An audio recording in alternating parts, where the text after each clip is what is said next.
Good evening and welcome to Brownsville Live.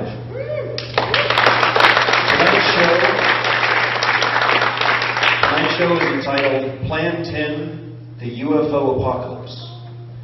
Clyde will be out in just a moment, but first there are two microphones on either side of the room for your questions or comments. Just one? I guess there's one right there. Come on up, please. We just ask that you be polite, and hecklers will not be tolerated. Clyde will be out in just a moment. But first, we have something for you.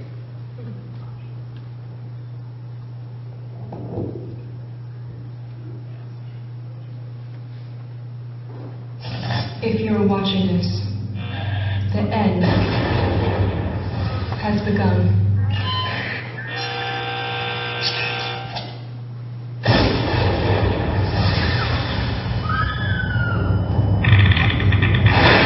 A UFO in China's skies forced Zhaoshan Airport to stop operations on July 7th. Outbound flights were grounded after the unidentified flying object was detected by a flight crew.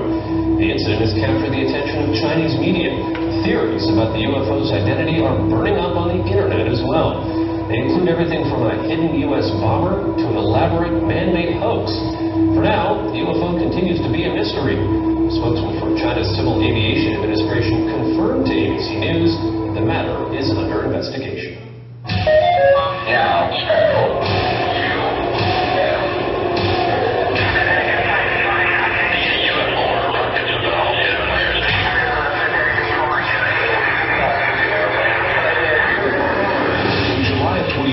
a UFO was spotted over Hangzhou, China, in a grounded aircraft and shut down the airport. The story rocked the worldwide news.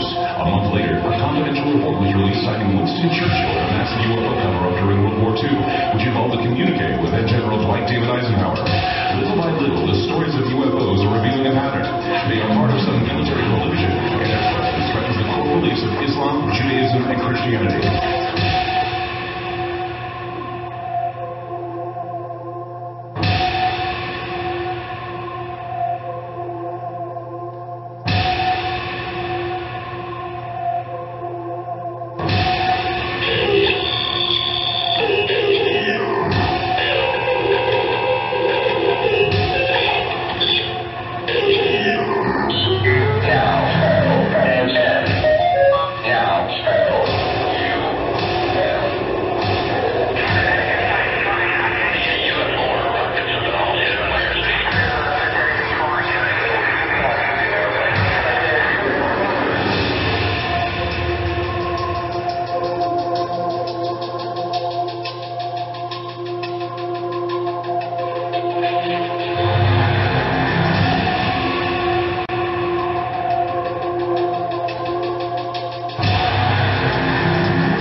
And now, everybody put your hands together for Mr. Clyde Lewis.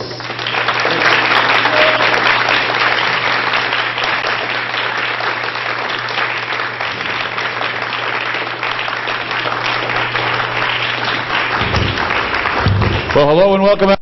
Thank you for coming out tonight. I've never had a mic stick before. It's something sticky in the wind or something like that. What did you think of that UFO footage by applause? You guys like that? And that isn't even the UFO footage that I was telling everybody on the radio today. That was just small.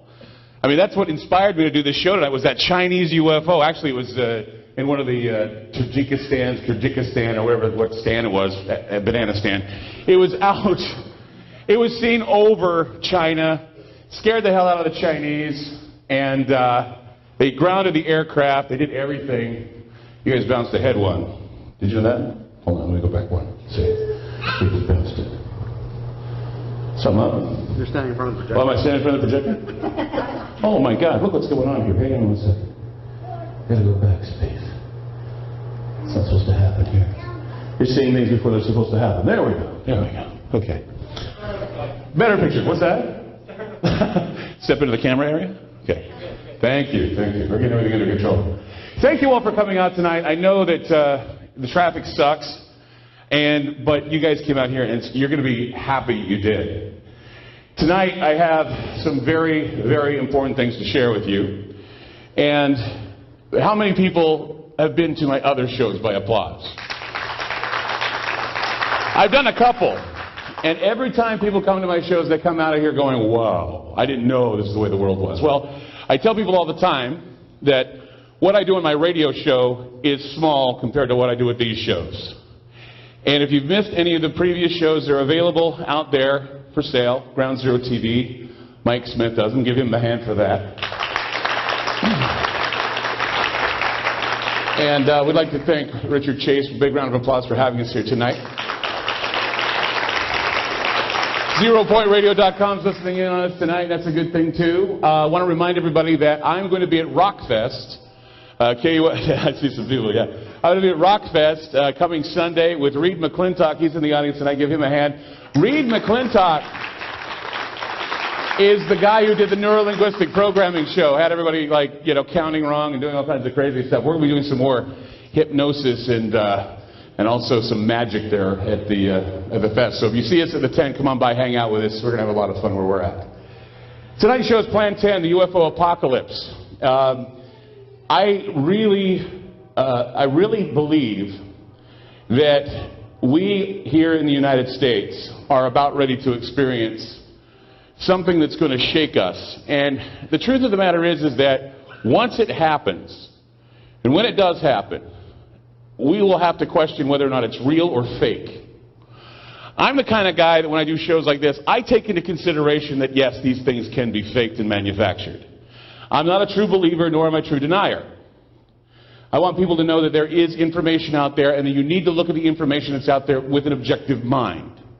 And the reason why is because if you lean to one side or the other, they're going to make a dupe out of you. So you leave your mind right at ground zero. You leave it where you can have it open, where you can listen to both sides of the story and understand what's really going on. So we're going to try this. Is it working? It's not working. Is it? Or do I have to turn it on? Let's try it now. There we go. Perfect. It wasn't too long ago that predictive programming in science fiction, when we went to science fiction shows, they were there to have us escape. The aliens were like E.T., really nice guys. They wanted to help us out. They took on the consciousness and the personalities of human beings. Anthropomorphic aliens were what people really enjoyed watching. You enjoy seeing aliens that have two eyes and a mouth and long fingers. You don't like looking at the aliens that look like little jellyfish. You don't like that. They're kind of creepy. Well, aliens, if you remember in some of the movies past, they've told us, well, we're supposed to save the environment. Avoid nuclear weapons. We should live and be happy together. We should maintain a sense of self-control. Now, several years later, we are seeing that whatever the aliens were telling us through science fiction in the last century is now manifesting in the 21st century. Perfect idea of example of how our predictive programming is working. We are creating an environmental paranoia with global warming. We're working towards a police state and a hive mind and a religious singularity. We want one religion, one empire, one world government, just like in Star Wars and several other films that we've been seeing in the movies. Many times we have tackled the issue of predictive programming on ground zero and what causal engineers call the revelation of the method. What that is it's a preemptive psychological assault on the public to give them cause to contemplate what may happen to them and what societal changes may be on the horizon. That is why when you go to the movies anymore, you're going to see movies like 2012, you're going to see movies like, Children of Men, movies that depict us in a way that's doom and gloom, because they're acclimating you for a doom and gloom scenario. They want the public mind to think that the world is ending so they can come in and tell you, well, global warming's happening, the earth is doomed, pay. Crisis management, pay. Crisis capitalism, pay. You pay for what scares you. It's not enough you're in pain. They want you to pay for what frightens you. It's about fear and pain. They want to control that. That's why medical is now the big issue. They want to control what drugs you take, what you put in your bodies, and what what pain you have and what pain you don't have, because you're willing to pay all kinds of money to get rid of your pain and all kinds of money to get rid of your fear. The recent spate of movies and TV shows have all tackled many societal possibilities. The majority of these presentations place humanity in some major crisis brought on by our attempts to evolve as human beings. Many of them have predictably served us all kinds of possible disasters and crises that have two running themes. And these are, we talked about in the last show too. One theme is that's constantly running through movies is the Jesuit order ad majorem gloriam Dei. It's a slogan which rationalizes the idea of allowing the demise of a few to warrant the survival of the many. It's called utilitarianism. It's the idea that, oh, so what if 3,000 people died in the 9/11 attacks? It worked for us because now we can go in and we can kill the Muslims. It worked for us. Now we have war. It worked for us. Now we can get people to pay money for the military-industrial complex. It worked for us to make all of those friends with those Middle Eastern guys so we could down communism and then go back and kill them all. I talked about this on the radio. I said, what's really strange about 9/11 is that 3,000 people had to die in the future so that we could kill communism. And I know that's hard to contemplate, but put yourself back in the time when we were fighting the communists. We made friends with people like Osama bin Laden. We made friends with people like Saddam Hussein. And 3,000 people in the future had to die in order for communism to fall. And that's what happened in 9/11. Pretty bizarre. But see, the greater glory of God, or perhaps the greater glory of mankind, is that you need to lay down your life for your friends. Okay? You know, die so that the earth will survive. It's called global sustainability. An example of this is evident in the remake of the movie The Day the Earth Stood Still. As Klaatu arrives from space to announce to the world that doomsday has arrived, he makes this statement. If the earth dies, you die. If you die, the earth survives. This means that either we evolve or perish. Many species of life evolve and others refuse. The bottom line is you must change or meet your demise so others can live. Lead, follow, or get out of the way. You're either going to follow us and go with the global warming and go with change and go with all this other stuff, be in this hope-gnosis, or you're going to be trampled upon. Unfair, yes, but hey, that's how we're doing things in the alien world. The other theme is the whole idea that when all things fall apart, religions will not help you, money will not help you, community groups will not help you, family will not help you, you can't help yourself, the government and science can help you. Forget about what you can do for you, we can help. We're the government. Hey, need medical care? We'll give it to you. Need food? We'll give it to you. Need services? We'll give it to you. But you have to pay us. You have to give us everything, but we'll give to you all the things and necessities you need. And everybody's going, well, sign me up. Sign me up. Of course, because you don't have to do it for yourself. We need daddy to take care of us. We need mommy to take care of us. We need that nurturing. We need that God idea. Creating the God heaven on earth routine. It's bullshit, but yes, they want you to believe it. Thank you. And how many times do you see it in these science fiction films? Who saves the day? Not a hero anymore. The military do. The military always saves the day. It's this jingoistic thing that the military basically has to send a bunch of heroes up to an asteroid to drill into it to keep it from hitting the earth. Or if something goes down, we have the military to protect us all, like in Cloverfield or that big monster, and the military is there all exploding and getting blood everywhere. Everything's ready for some catastrophic event that's supposed to take place. It's an amazing thing. How many people, and I just want to ask you in the audience, how many people that something's up and something's going to go down, it's going to be huge in the future by applause? Do you know why you feel that way? Because you see it on TV. You see it in the movies.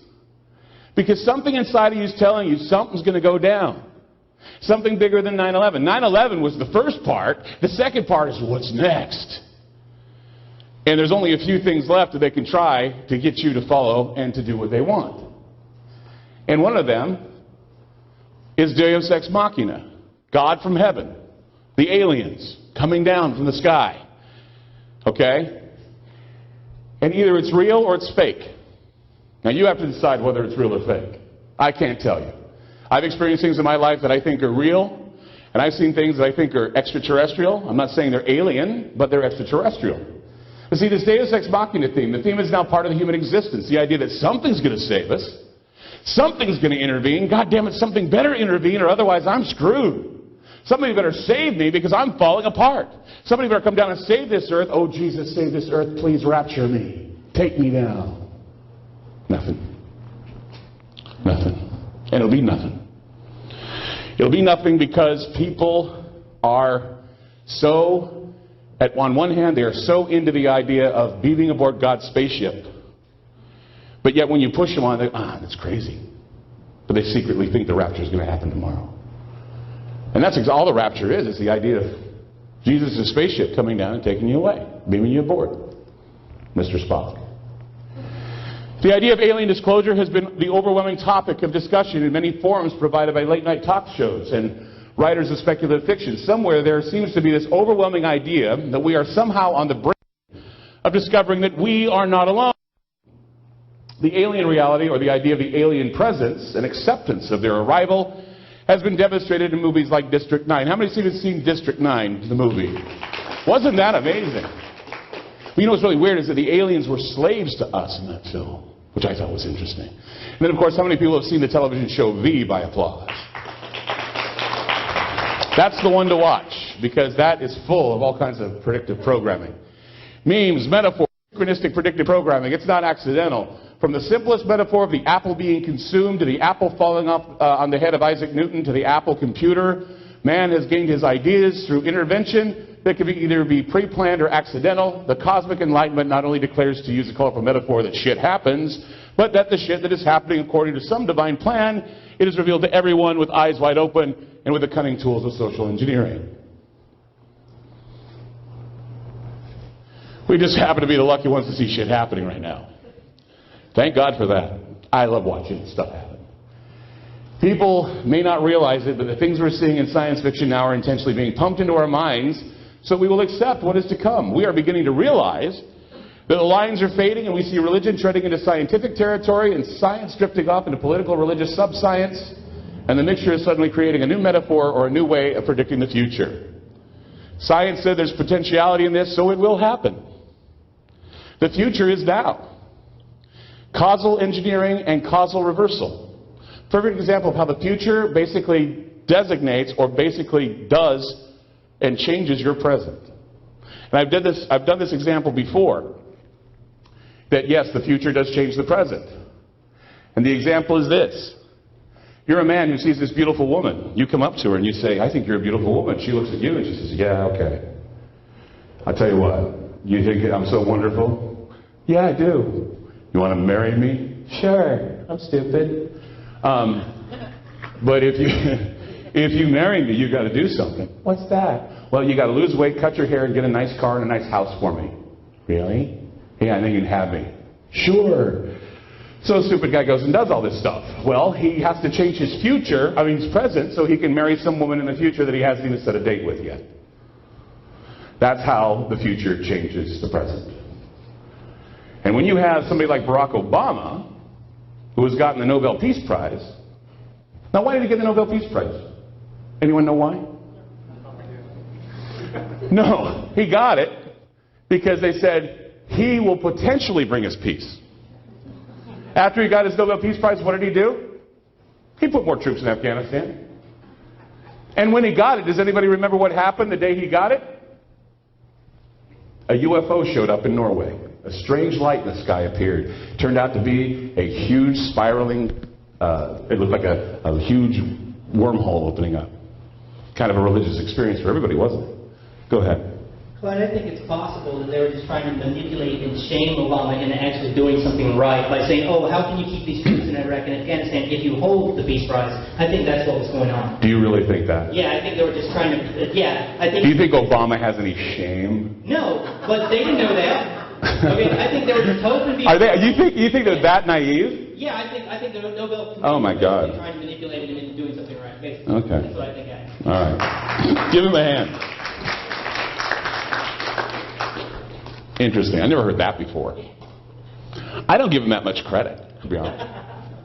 The metaphor of the UFO, the alien, the environmental Eden. The environmental Eden meaning, how many people have seen Avatar by applause? That is just flat out the environmental Eden story. It's pantheism. It's the new religion, by the way. That is the new religion, and they tried to force it down your throats in that film. I've written about it. My writings about it have been talked about on shows. Yes, The new environmental Eden is what they're proposing. The UFO will be part of it. The alien will be part of it. The idea of a biosphere, a second biosphere, will be part of it. The conspiracy and the final possession of the surrender of the earth and its inhabitants is slowly replacing the chariot of fire, the angel, evil, and the final judgment and rapture of the faithful into the presence of God. These are all the things that are going to change in your religious beliefs. And it's all being done rapidly, too. My last show I did about 2012 was an interesting one because I talked about this very subject. I talked about the changing of belief systems and the changing of time. That time by 2012 will be changed. And the reason why I was so excited about this was because after I did this show 2 or 3 weeks later, what had happened was something I didn't plan on. The Muslims had created a huge clock in Mecca and said, hey, we want to take over time. We want to change it. Oh, and by the way, we're planting a mosque at Ground Zero. Just to remind you that your time place, which what Ground Zero is, it's a big temporal tower, your time place is no longer alive. Ours is going to be better. Now, if you want to know what I'm talking about, you can get the show. It's available out in the foyer. You can buy one for Mike. You can see the show if you missed it. But yeah, it's all changing, and the aliens are part of the predictive programming, and going out in space, well, I want to put that on hold right now while we take care of our planet and get it ready for God to show up. Who's God? Well, I've talked about that too. How many people have seen this on TV by applause? The event is coming. The event. The president's assassination is not the event. The girl disappearing is not the event. You know, it's just insane. Well, they've been pushing this series called The Event. And if you take a look at the logo, the meme means it will reverse the way we see our lives. It is evident the way it's presented. If you take a look, the E is like reversed. Eve. The lie of creation is not the same. It's a metaphor for everything that has been created has been a lie. You're going to find out the truth about what really happened with us. And from what I understand, the future will be changed by an event that happened in the past, and that time will finally catch up to it. And what is being speculated is the event is that an extraterrestrial event. That what happened was that we had prisoners of extraterrestrials in a place in Alaska, and the aliens are coming back to claim them. And they're effing with our time, and they're effing with our whole existence and our dimensional existence. So the event, that'll probably last about 3 episodes, and they'll cancel it. Let me flash forward a little bit of my bitterness. I watched that. I like that show. The original Watchmen comic, the alternate reality of 1985, one of the heroes commits what is essentially a very villainous act for the good of all mankind. He basically contrives an alien invasion so that the United States, Soviet Union, presumably the rest of the world, will join together in peace and harmony to protect themselves against an outside alien threat. Now, in the movie, it was a nuclear holocaust. And once again, the theme of, oh, by the way, I just killed about 5 million people so that 15 million would live. The same thing. A group of people have to die in order for us to have worldwide peace. I hope you're not those people. I hope I'm not either. But that's the running theme right now. It's either alien threat or a group of people are going to be killed by some supernatural force or supernatural thing that's going to change the world. Yes? Just one thing I want to point out about the Watchmen is the one character that basically tells the world that there's a massive false flag act of terrorism is the crazy guy. So Ozymandias. Yes, so the insane, crazy, violent person is the only one that's a 9/11 truther, basically, is reinforced in that film. He's a 9/11 truther? Basically, he's the one that... You don't think so? I don't know. I hated the movie, actually. Yeah. Watch the film. I hated it. I'm not liking a lot of things out of Hollywood these days. I need to just kind of like dumb down and being, okay. Like, how many saw that insipid what was that called? Inception? I call it insipid. What a dumbass film that was. I hated that movie. By applause. Yeah. Who liked that movie? God. And I don't want to make you feel bad if you did, but come on. It was, you know what that is? It was When Wet Dreams May Come. No, When Dreams May Come. God, what did I say that for? Okay. It's When Dreams May Come with Robin Williams. Basically mixed with some other cockamamie crap. It was just, I was hoping that the wife would come down and kill everybody. And then she takes his house and his car, you know, that, I wanted that. But no, it didn't happen. That would be real, not dreams. If the story about alien threats uniting the world sounds familiar to you, it's because Ronald Reagan talked about it for real. He basically said an alien threat would be the only solution to uniting a hostile world against a common enemy. He said, our differences worldwide would vanish if we were facing an alien threat from outside this world. And yet I ask you, is there not an alien threat already among us? What did he mean by that? Well, I don't know. I think I'm a little crazy. No, he was not crazy. He was basically speaking, and Gorbachev actually had commented on what he said. He said, well, this speech, it said that Gorbachev basically confirmed that he had a conversation in Geneva with Reagan talking about the alien threat and how real it was. And he concurred. He said, at our meeting in Geneva, the U.S. president said that if the Earth faced an invasion by extraterrestrials, the United States and the Soviet Union would join forces to repel such an invasion. I shall not dispute the hypothesis, though I think it's early yet to worry about such an intrusion. Isn't it odd that he said that? It's early to talk about this? Yeah, somebody caught it. He said, I think it's a little early to worry about it. What did he know? I mean, he didn't even bat an eye. He said, what Reagan said was true, however, I think he's a little premature about talking about it now. So he knows something. You go on the microphone, please? Go ahead. Reed McClintock, ladies and gentlemen, give him a hand. Go back one slide. Go back. Oh, okay. Yeah. There. Notice where it says to, okay, I think it's early to, right, yet to, worry about such an intrusion. That's called an embedded command. When you watch your advertising, look in between the words with direct command. Don't think about it, purple cow now. There's nothing you can do about it. You have no control over your mind. Right? Right now you want to wear your right foot. There's nothing you can do about it. The same thing holds true with what you're reading. When you read these statements from these politicians, you need to keep in mind what they're doing and what they're suggesting is all part of the linguistic basis, which we discussed a few weeks ago. Yes. You've got to watch out for those embedded commands, because those embedded commands will penetrate your mind unconsciously, whether you're aware of it or not, and plant itself firmly to start the growth process, for you to become afraid, to become weary, or perhaps not aware that something isn't feeling right. Right. So, yeah. Perfect. Thank you, Reed. Thank you for that.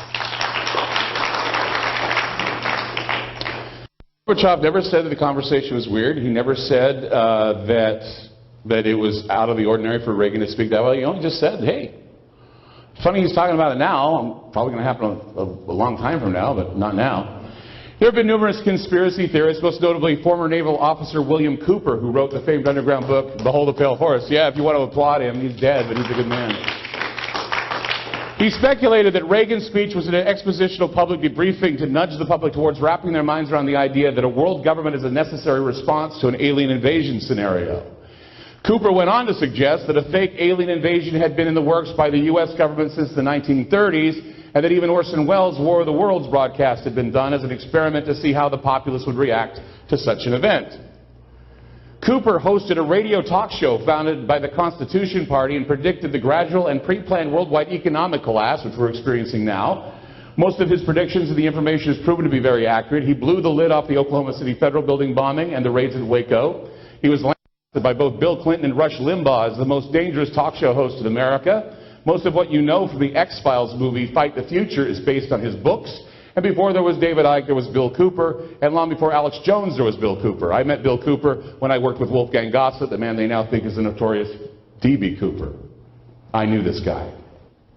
He's dead now, but I knew him. And believe me, we're going to have a show about this guy. Yeah.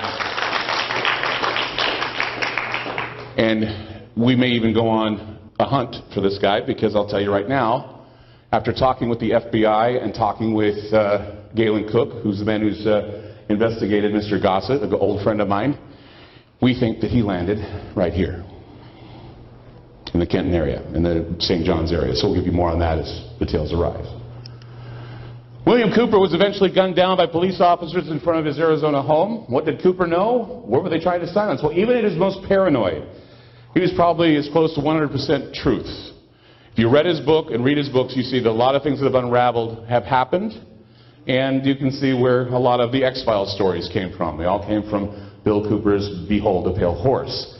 To this day, it's all coming true, and he even talked in his book about a faked alien invasion. Dr. Carol Rosin appeared on Ground Zero in 2001. She was the first woman corporate manager of the Fairchild Industries and was spokesperson for Wernher von Braun in his last years of his life. For those of you that went to the Roswell show, the Black Sun Covenant show, we all know about Wernher von Braun, don't we, by applause? Wernher von Braun was a Nazi. Wernher von Braun was brought over with Project Paperclip. Wernher von Braun actually knew about saucer technology. And what Wernher von Braun had told Carol Rosin is that we'd be seeing some interesting things going on with terrorism, the coming down of the wall, and the final concern of the world would be an alien threat against the planet. That's what he told Carol Rosin. However, he said, though, that the extraterrestrial threat would first be about near-Earth objects, asteroids, and meteors, and then the threat would come from the sun. How many of us have heard about the sun lately? Yesterday, yes, by applause. Go ahead in the microphone so we can hear. They're broadcasting live, so go ahead and tell me about what you read. Yeah, there was a headline just yesterday that astronomers are predicting like 100 megaton energy solar activity in the next couple of years. Wow. That will just basically shut down all technology on the Earth. Technology and, yeah, as a matter of fact, I think I have this in here. Because he talked about it would cause a new religious movement.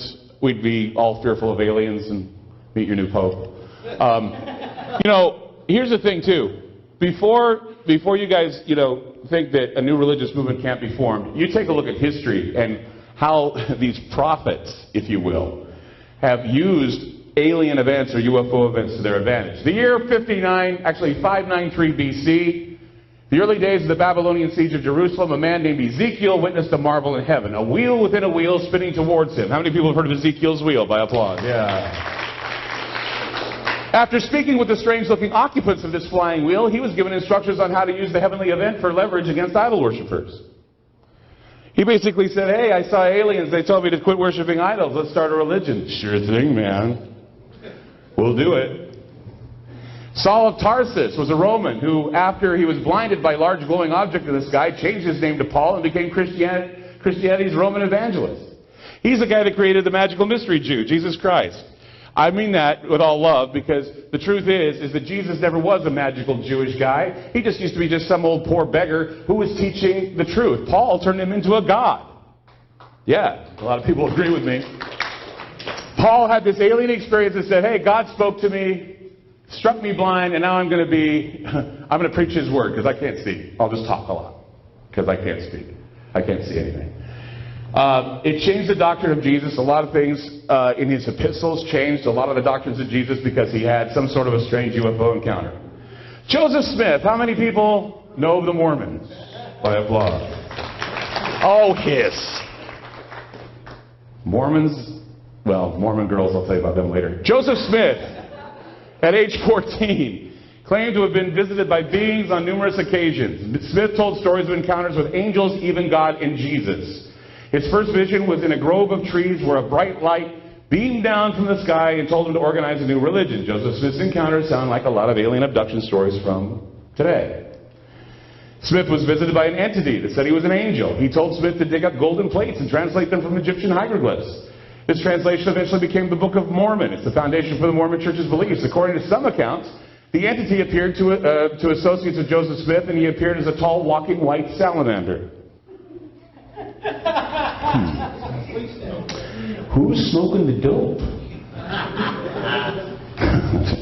No, the white salamander, kind of like a flea stack, too. It is a flea stack. No, hello, I'm a flea stack. No, the thing is that how many people have heard of the white salamander letter? Anybody? Yeah, I'm from Utah. I heard about it.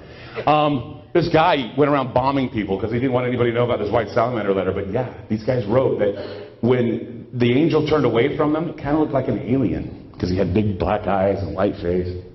And so, you never know. I mean, David Icke talks about these reptilian shapeshifters. I don't know. They may be real. Who knows? There are approximately, well, there are too many Mormons in the world. All of them are believers in a book that was allegedly translated from an Egyptian golden book of undecipherable scratches that was handed to a young man by a half man, half reptile that came down in a beam of light from the sky. Yeah, I believe that. Sign me up. Anyway, Mormonism has been around 180 years and continues to grow as a restoration, domination, dispensationalist religion. Now, many believe that Joseph Smith faked it all.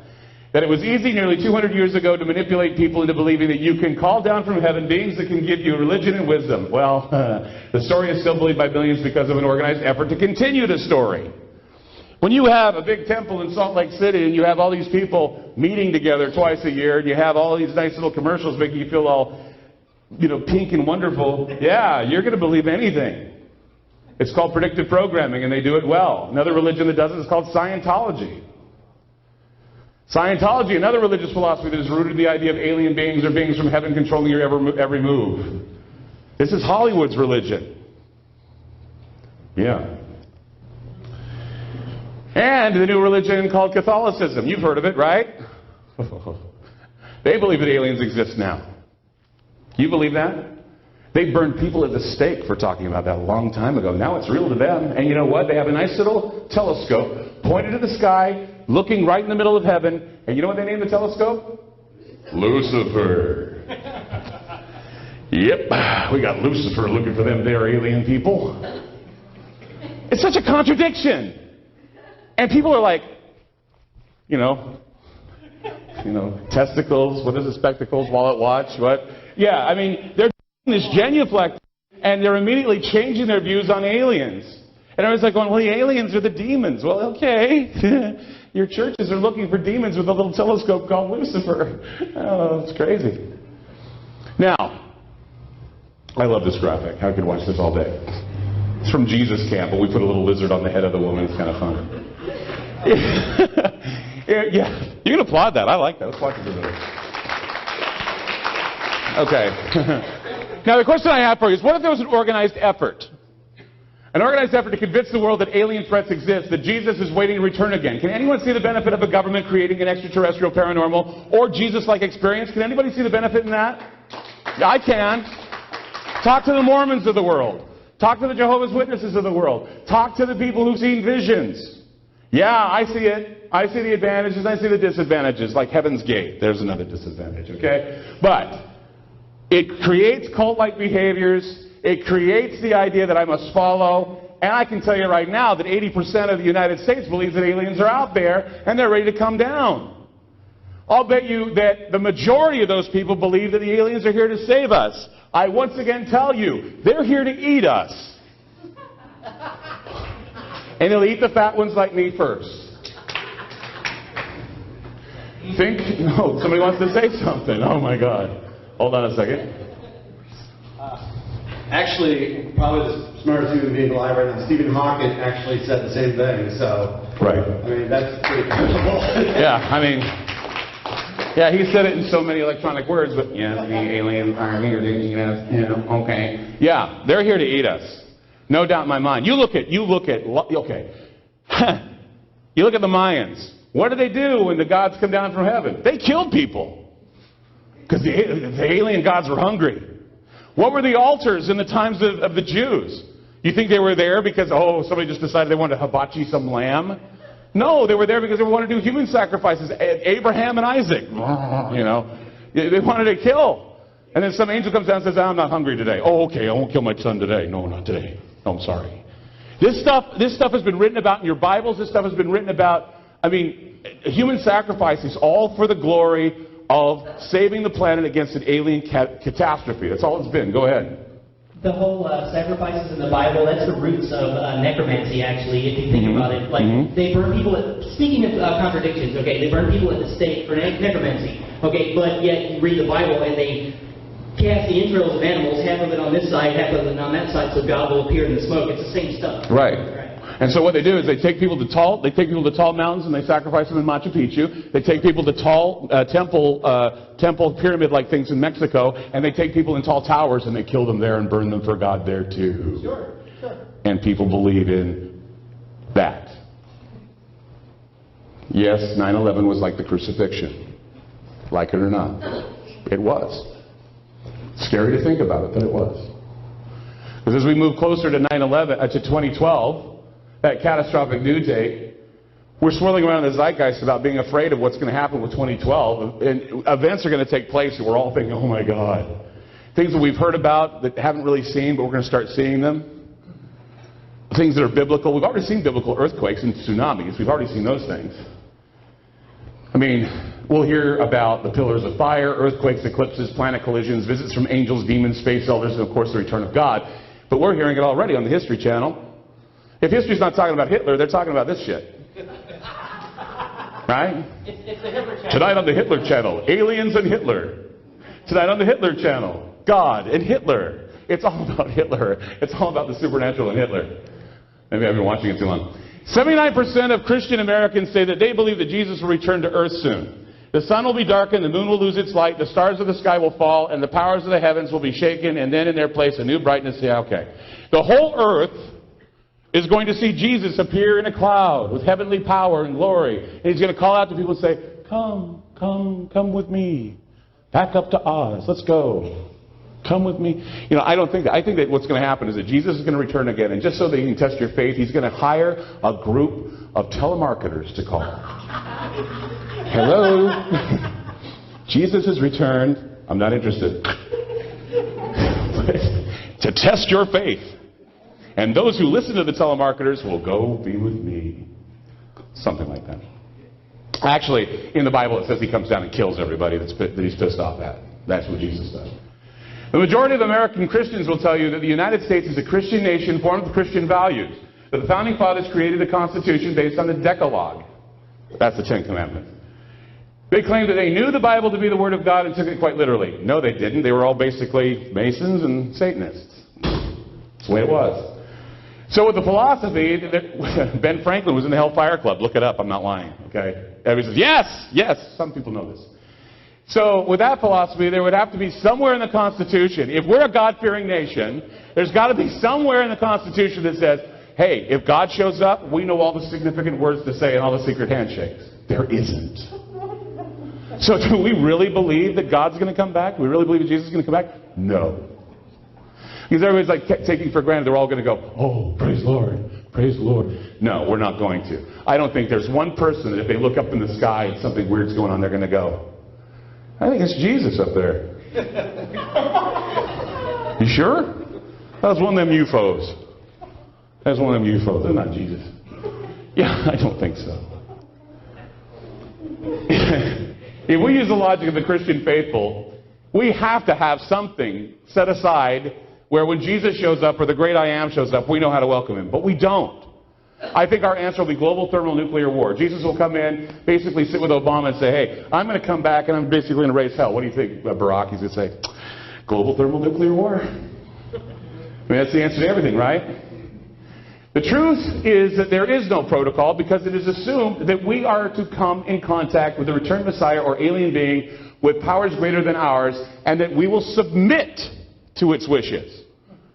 We are all ready and primed for surrender. The big event's coming, we're going to fall to our knees. And if they all come around and they're all going to give us the big heave-ho in the back end, we'll be going, okay, the aliens are here, we're going to do whatever they say. No, we're not. Because the thing is that we can't allow ourselves to be duped into falling for whatever. I mean, just the suggestion will get people thinking. It's true, yes. Reed knows that. All you need to do is suggest something and they'll believe it. Because the show of Jesus returning has to be a big deal or nobody's going to believe it. Can we watch that for just a minute? It took me hours to make. It's Jesus getting hit by a bus. That slide's worth $10. You think it is? It's worth the $10? Okay. That's worth the $10. Okay, good. Okay. As von Braun had stated, there would be a time when threats from the sky would be used to corral the people in accepting a one-world government. That time is now. Von Braun had said that near-Earth objects and threats from the sun would be the first signs that the plan to create a fake alien or hoax messianic arrival would take place. So, they're using the sun as an idea to get people panicked. They're using near-Earth objects, and they're using UFOs in the news.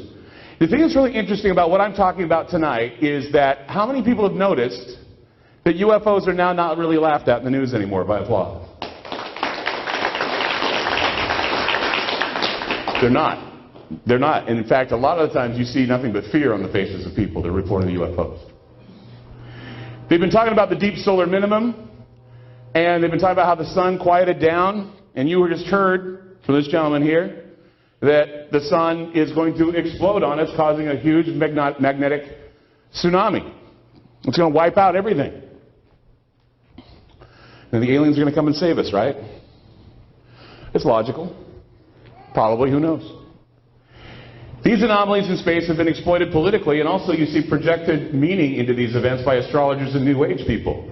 This is creating a bit of predictive programming again. Not only are you getting it from TV and politics, you're getting it from your New Age people who are saying, oh, the alignment of the planets in your zodiac sign are all going to come together, and bam, you're dead. Or you're gonna, you know, these are all wonders in heaven that we have. Oh my God, it's coming. Oh, yeah, that's what we're getting now. You take a look at the Bible too. It says there will be signs in the sun, moon, and stars. On the earth, the nations will be in anguish and perplexity at the roaring and tossing of the sea. Men will faint from terror, apprehensive of what is to come in the world. For the heavenly bodies will be shaken. At that time, they will boom, boom, boom, thunder, lightning, death.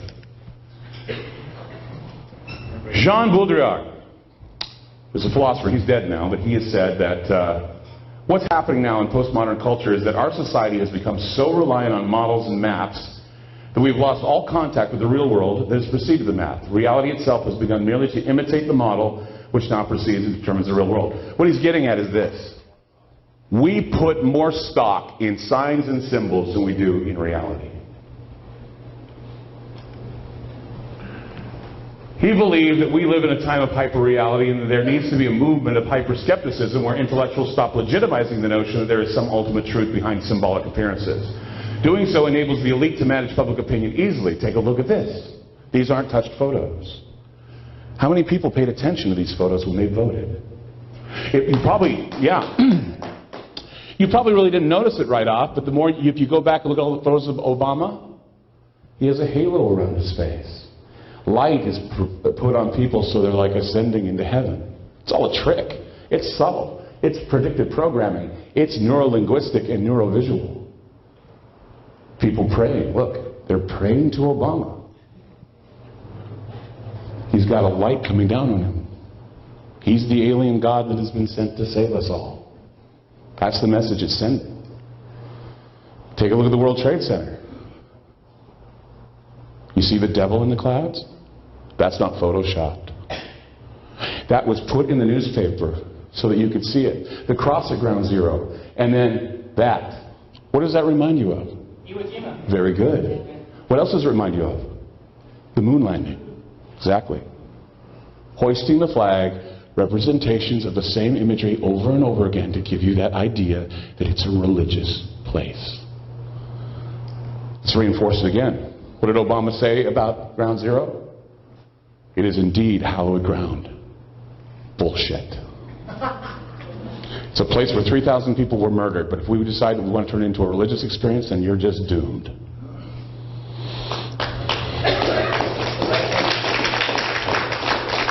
"9/11 was not a religious experience, it was a murder that was carried out by a group of men who wrote something called the Project of the New American Century, which is this century's Mein Kampf." If you don't know who wrote it, the names are Paul Wolfowitz and Dick Cheney.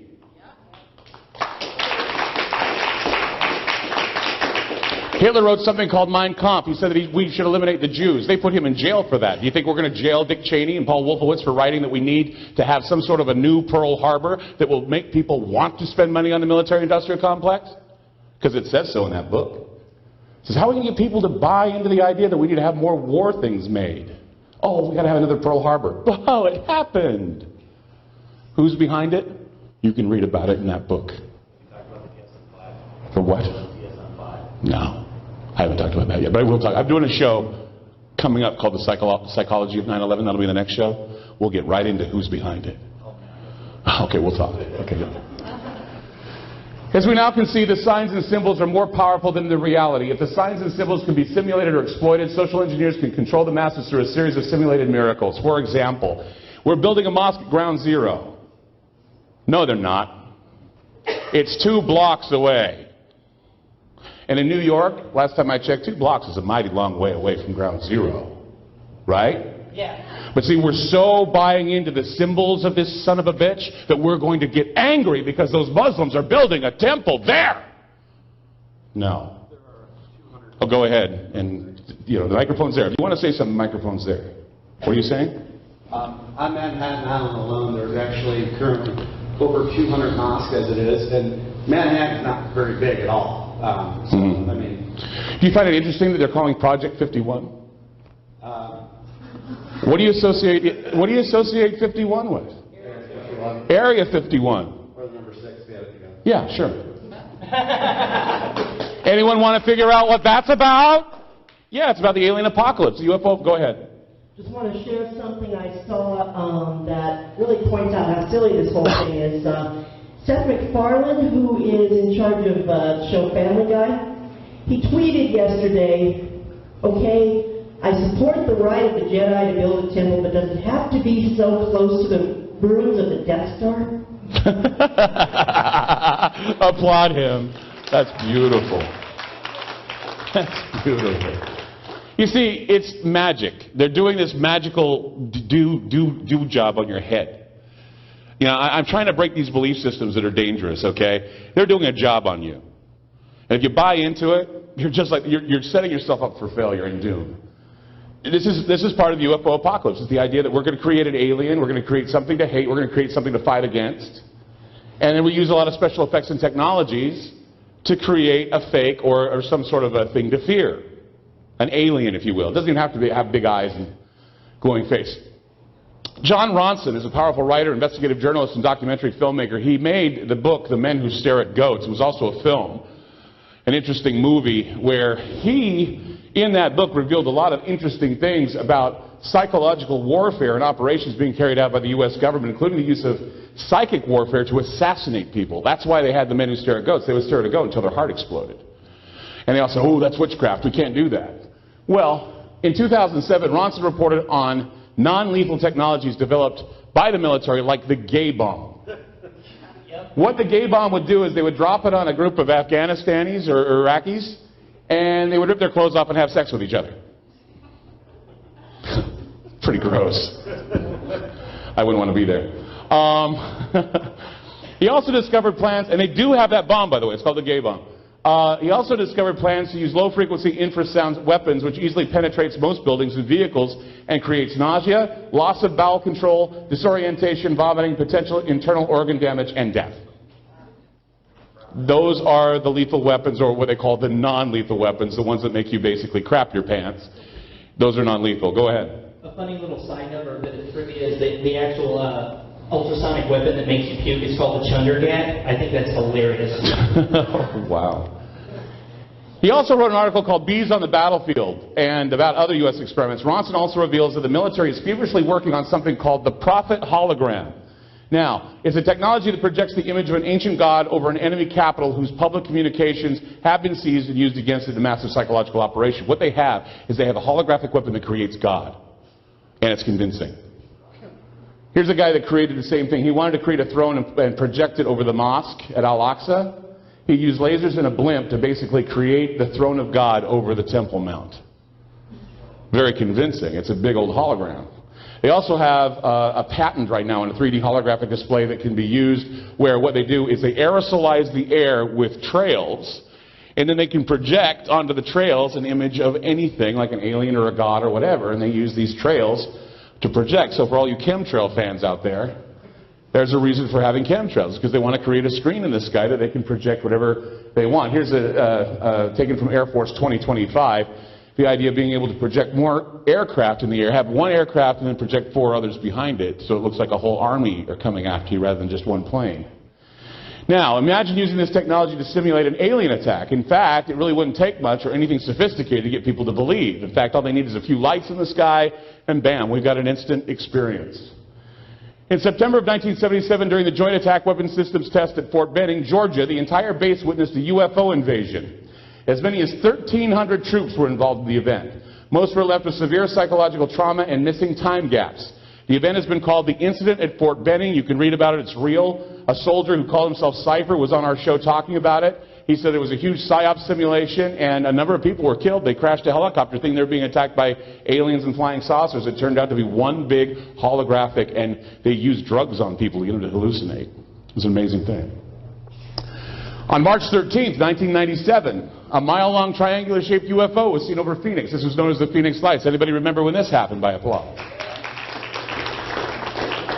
There are many people who believe that the lights seen over Phoenix were part of a huge PSYOP as well. They were saying this was something to trigger people to think that we're being invaded over Phoenix. Well, it worked, because the PSYOP called Operation Beam, for those of you that know that, it's basically created by NASA and the PSYOPs divisions of the United States to trigger an emotional reaction to the cause and use of computer-generated apparatus, modulated microwave images, and basically to create voices in your head and to project images outside.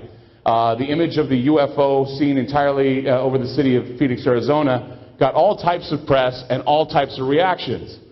An A-10 warplane was stolen by Major Craig Button in Arizona around the time of the sighting. The plane was seen in Utah, and then the wreckage was finally seen April 2nd in the Colorado Rockies. It was crashed there.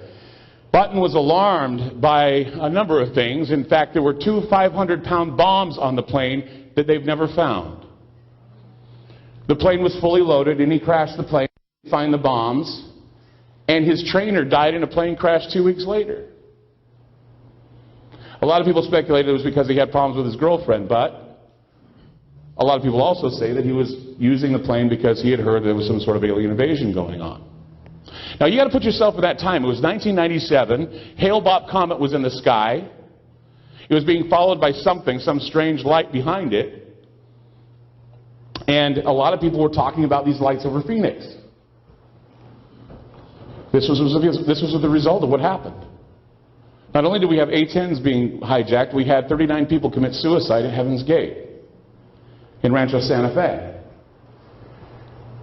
Marshall Applewhite received a sign, he said, from heaven, telling him that he and 38 of his followers had to shed their human containers and join the evolutionary level above human in a spaceship hiding behind the Hale-Bopp comet. Now, evolutionary level above human, what's really weird is it's Allah, the acronym Allah, which means God. You reverse it, it's Hale, as in Hale-Bopp.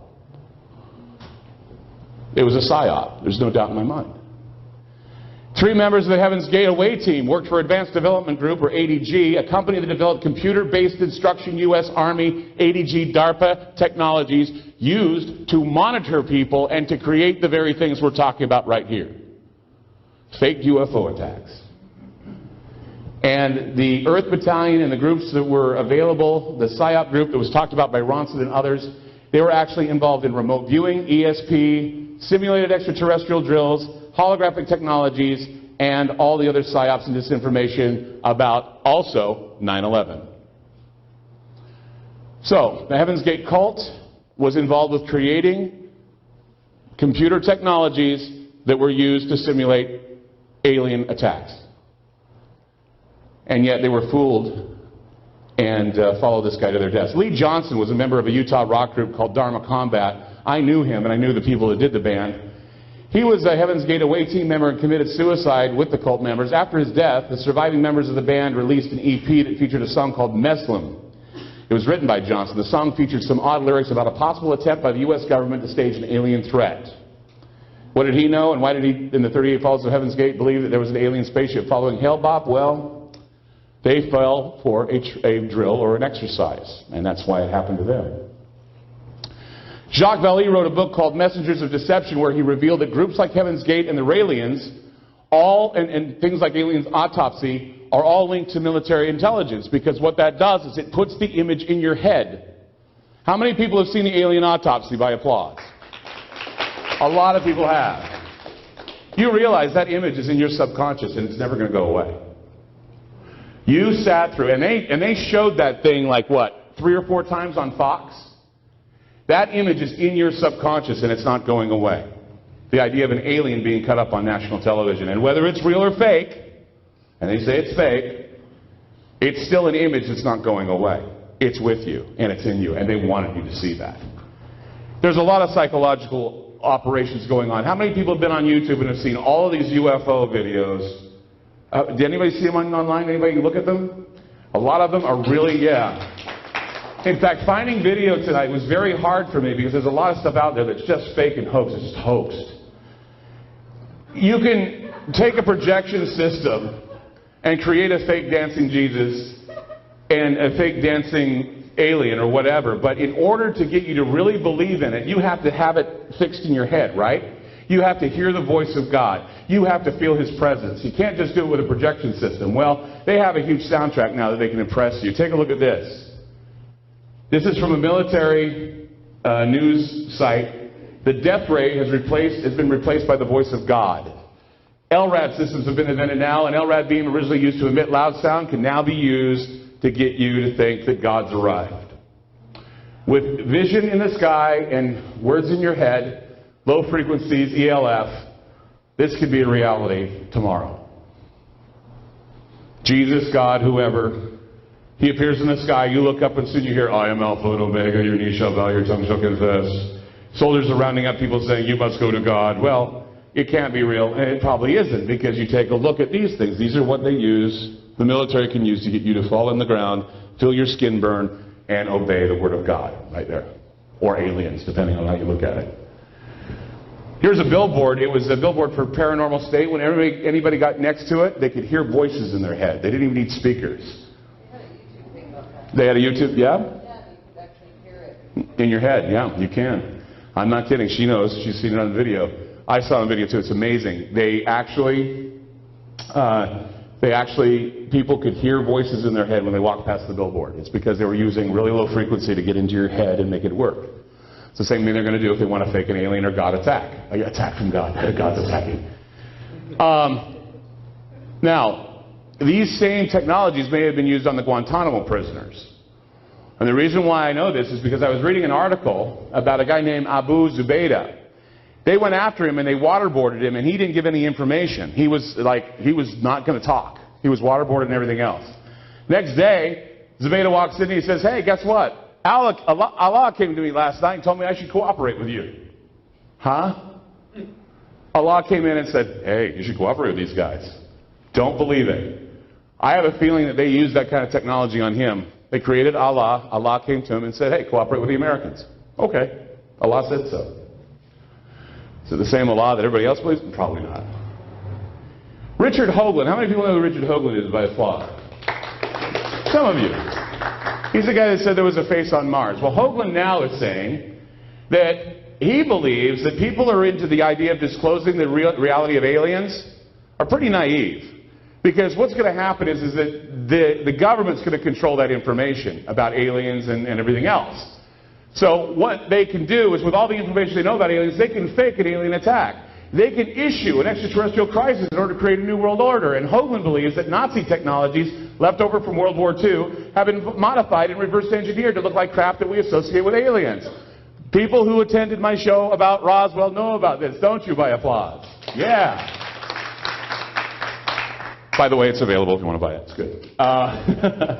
He says that there are audio and visual technologies available, like we've been saying here, that can create a fake alien attack. Take a look at this. What does that look like to you? It's a flying saucer, isn't it? It's real, and they're using it, and they use it and created it from England. It's called the Tyrannus. Tyrannus means thunder, or god of thunder. But you know what Tyrannus is? He's an alien god of thunder. Doesn't that make you wonder? Because it looks like a huge flying saucer. And here's the thing, too. It's a drone. It's unmanned. And it has intelligence to override human intelligence. It's a thinking vehicle.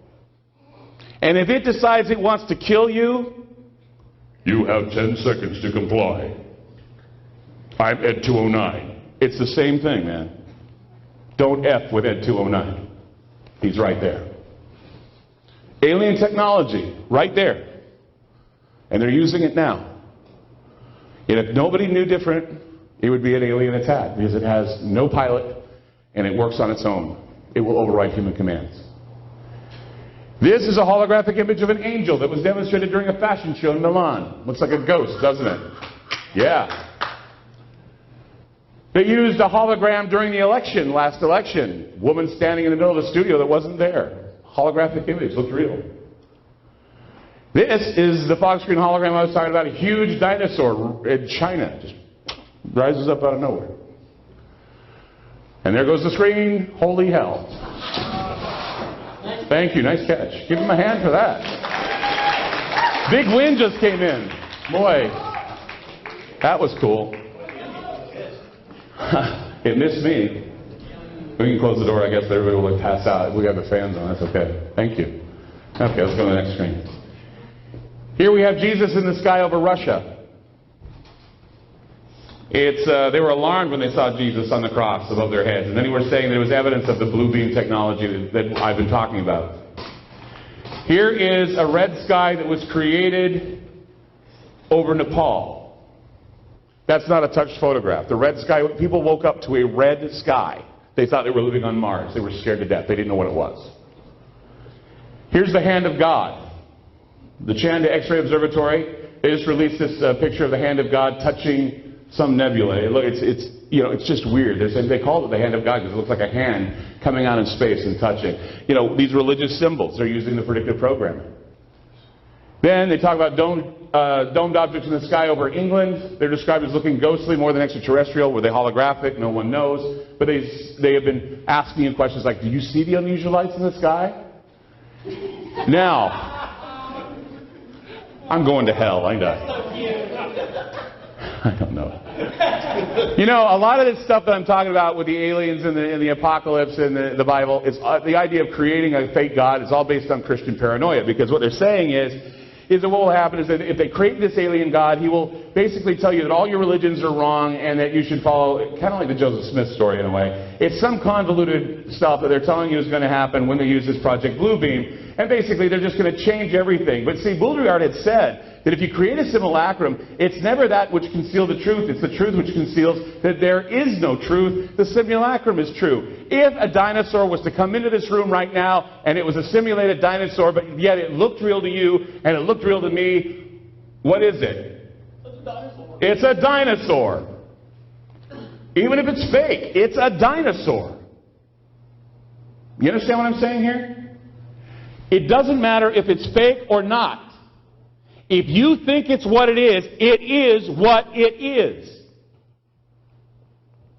Even if someone tells you, convince you that they're holding in their hand a cube, and they keep talking about it and convincing you a cube's in their hand, and finally you see that cube is there. You know how I know this? Watch some of these preachers on television. Benny Hinn. Watch how he can walk up to somebody, hit them in the head, they fall backward because they feel the power of God because it's been suggested to them. They can do the same thing with aliens. They can do the same thing with vampires, werewolves, you name it. They can even have Jesus with a dinosaur and they would believe it. It's easy to do. We did it. Reed did it on my show. We can convince you that this is all happening. The Bluebeam technology will allegedly display sky lasers which will create the image of a god or an alien or something that's indistinguishable from magic. That's what they're saying. Every creed will witness their own return Messiah. It'll be spectacular. It'll be convincing. It'll be lifelike. The various images of Christ, Muhammad, Buddha, Krishna, they'll all merge into one after a correct explanation is given of the mysteries and prophecies of the world to everyone at once. This one God will explain that the various scriptures have been misunderstood and that the religions of old are responsible for turning brother against brother, nation against nation, and that the religions of the world must be abolished to make way for the new world religion representing the one God they see before them. That God will be the alien God. That's what they want to do. They want to change your perception. How many people have read Childhood's End? No one. Read that book.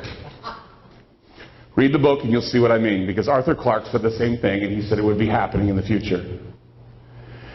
Mankind has been seeded with the idea that his culture and his religious philosophies come from enlightened beings from heaven.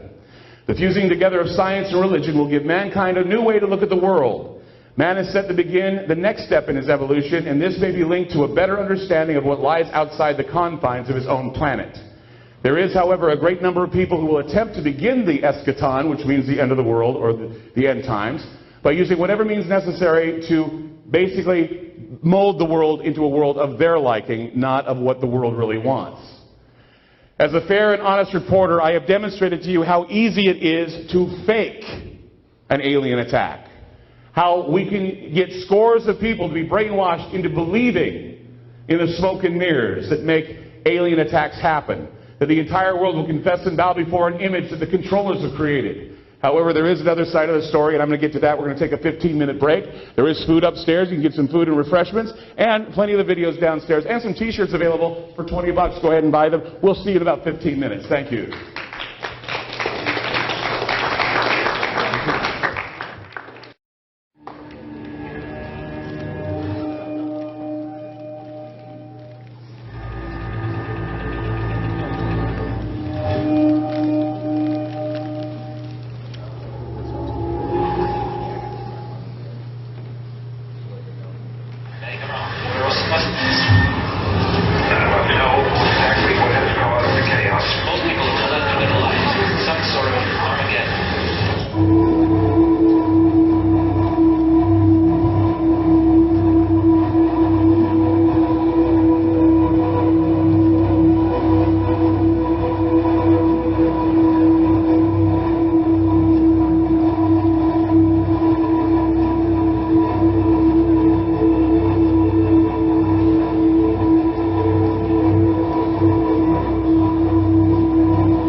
chasing a UFO along the M5 in the West Midlands. The video was captured by an unknown cameraman at a service station car park near Birmingham, and it's created a sizable truth or hoax controversy on the web.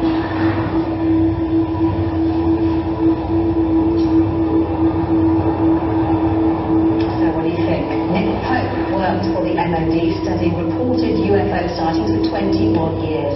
Earlier he told me what he made of the footage. Well, I don't know. It's hugely controversial. It's been picked up by hundreds of media outlets, been discussed on thousands of internet sites.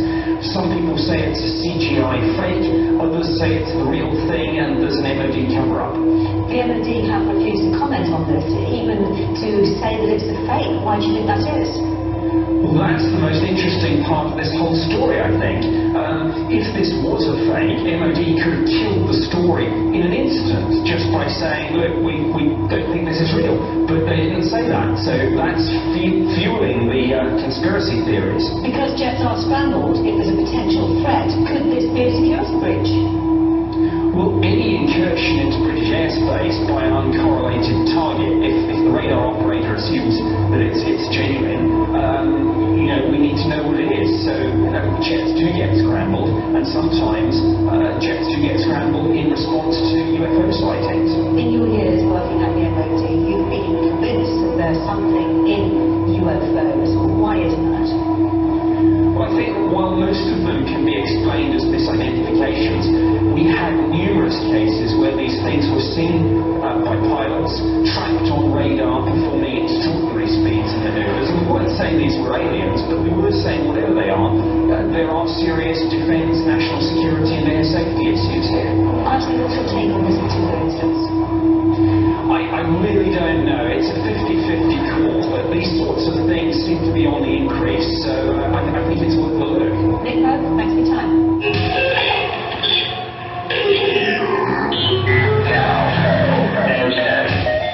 Now,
stuff there, that's taken from a report that was just given in England. That was Nick Pope who spoke about it. And I can tell you right now that I wasn't too convinced that that was real, but it certainly got the attention of a lot of people. And this is what's happening all over the world. I mean, the United States is not even touching a lot of these stories. What you're going to see tonight, and the second half of the show, what you're going to see tonight is you're going to see some footage tonight that's even, I mean, you saw the Chinese footage in the beginning. We're going to show a little bit more of the Chinese stuff, but we got some stuff that's a little bit more nerve-wracking. The themes in science fiction, as I said before, are creating the images, and we're seeing them on the news. We're seeing them being reported like we saw just now. This is a scene, if you see on the left there, you see that's from District 9. They're standing a guard to keep the aliens in. Here is Camp Delta, where they're keeping the prisoners in. It's the same idea. Same idea that, you know, we see these images and they are simulacrum to the reality. And they're force-feeding us these images, and they're keeping us basically, quite literally, in the hold of the mindset that they can create villains to glorify themselves. Plots also plant thoughts that environmental catastrophe is unavoidable and entropy, and that extinction will be our evolution, and that is inevitable. The idea is that in order for the planet to sustain life, many people will have to die. And then after it's all said and done, the old gods are going to show up, we'll return to habit the planet, and it's their stellar scientific destiny to do so. So aliens will return to take over and everybody will be happy. Now, as we contemplate UFO apocalypse or alien revolution or revelation, we need to understand that coexistence is not going to be easy to be with aliens. Humans are not at all predisposed to trust aliens.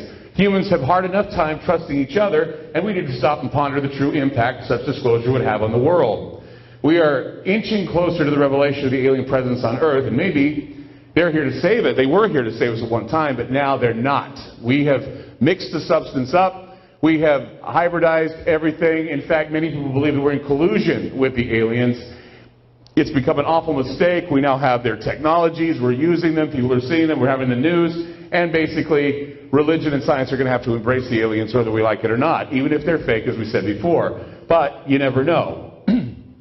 The early U.S. policy and human-alien relations has basically been made between issues involving the aliens that we only think we know of from science fiction, not the real thing.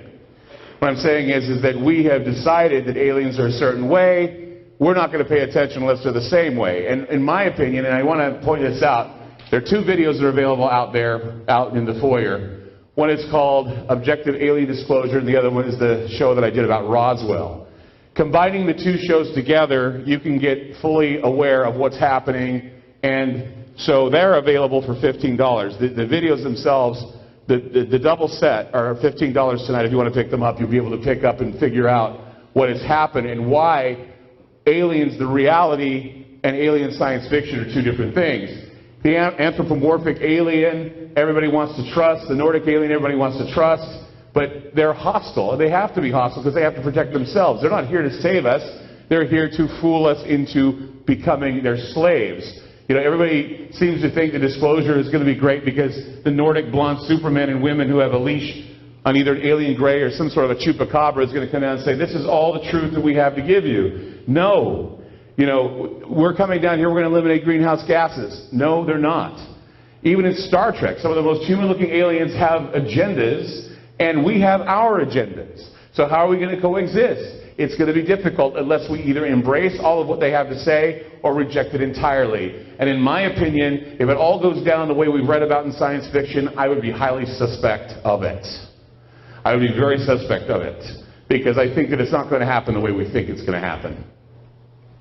In 1978, Time magazine published a report that predicted that contemporary Protestant and Roman Catholic theologians who have become accustomed to follow wherever science seems to be leading them, they speculate in turn that the new realm of exotheology will come, which means God from outer space. That means that religions will start to embrace extraterrestrials. I've already pointed out Scientology, Catholicism, and Mormonism are all three religions right now, and they're major players that deal with supernatural, perhaps even alien contact.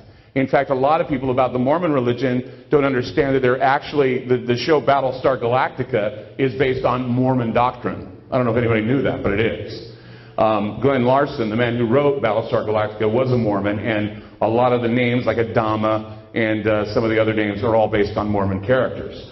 So when we're getting Battlefield Earth from L. Ron Hubbard for Scientologists, we have Battlestar Galactica for Mormons. Who knows what else can be existing out there? Heck, even, you can take a look at Star Wars or even Lord of the Rings, that has a lot of Catholicism in it as well, and a lot of other imagery that we're always familiar with. Furthermore, long before Time magazine analyzed predictive programming and religion, the respected psychoanalyst Carl Jung pointed out many years ago that we had lost the ability to believe in salvation through a deity. It would not be too far of a stretch to compare the UFO alien abduction phenomenon as a modern religious experience. Even if you don't believe that reports of UFOs or abduction are true, religious studies are now evolving, and within the generation, you will probably see the acceptance of exotheological Christ, and even more expanding exotheological religious movements that basically use environmental concerns as a chief cornerstone of faith, faith in the planet, faith in the universal whole, and faith in the exotheological dogma, which includes the idea of alien beings, and the idea that Jesus was an alien, and the idea that Allah was an alien, that they were all alien beings that basically came and established this planet. It's going to evolve that way, and it's beginning to evolve that way, actually. Biblical exotheistic predictive programming can be found in the book of Daniel, basically talking about blasphemous alien gods worshipped by leaders of the future.